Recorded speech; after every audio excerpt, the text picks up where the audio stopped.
A Bangladesh High Court heard a petition in August 2020 which challenged the current abortion laws in the country. We spoke with Dr. Saida Nasreen, whose petition has triggered a much-needed debate. I have filed a writ petition before the Supreme Court of Bangladesh, writ petition challenging the provisions which prohibits abortion in our country. And these provisions are included in the Penal Code 1860, which is very old one and old legislation drafted by the British government. So my prayer is before the Honorable Court that these legal provisions should be declared ultra vires and should be declared unconstitutional. What does the current abortion law in Bangladesh say? The current laws are the provisions as laid down under section 312 to 316 of Penal Code 1860, by which abortion at any stage, if it is performed by the woman herself or with the help of any doctor or anybody else, okay, so that is prohibited, and not only prohibited, it is a punishable offense, and severe punishment is provided under those legal provisions at any stage.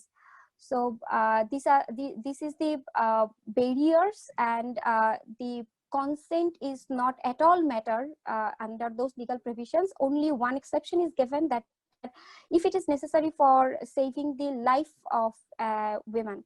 Saving the life means in seriously in danger, her life could be at very much risk. Those provisions are very strict, that it does not allow a rape victim or any other victim who under compelling situation becomes pregnant. These provisions are not allowing women to abort that child, that unwanted child. What are your expectations from the society? First of all, I want government to recognize it as a right and as a human right, as a basic human right, because whether a girl or a woman wants to be a mother or not, that should be a clear decision of her, and it should be recognized as a right, because unsafe abortion is just killing, taking away life of many women. In practice, government is not opposing this, but government is somehow perhaps needs public support to to come forward to abolish these penal provisions, and so for abolition these penal provisions as concerned is definitely court is required. And second, I definitely want to decriminalize it.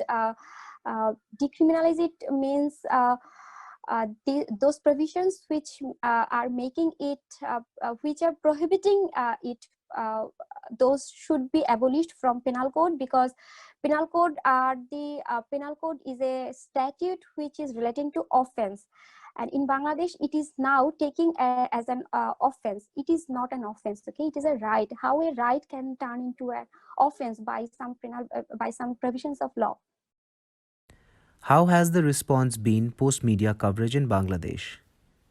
Responses are mixed, still mixed, but I am really grateful to the civil society. Their response is very much positive, and newspapers are also helping because they publish this news in wide way. So when they very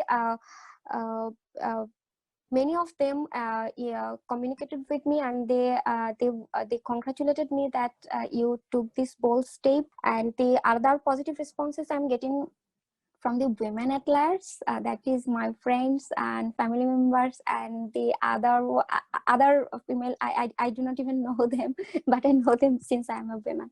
But negative experience, and definitely those come from the extremist, because extremist I won't like to mention about them because it will happen. So I think they cannot create any obstacle. I am ready to face it, but they are like putting finger on my character, on my personal life, on when, and it's obvious when they cannot do anything, they can put they can put their dirty finger on your character. They are opposing this repetition, and kind of several threatening post I received in my Facebook Messenger and email, and also in my mobile phone, that it is going. It is like I'm taking a stand against Islamic principles, but through this video, I would like to share my stand very well, that it is not taking any stand against any religion, against anyone, against any male or male versus female. It's not like that. What would you like to ask those supporting you? Even if female are supporting me, but when I request them to share their experience, to come forward, to write for it, to raise their voice, they are not ready to do it.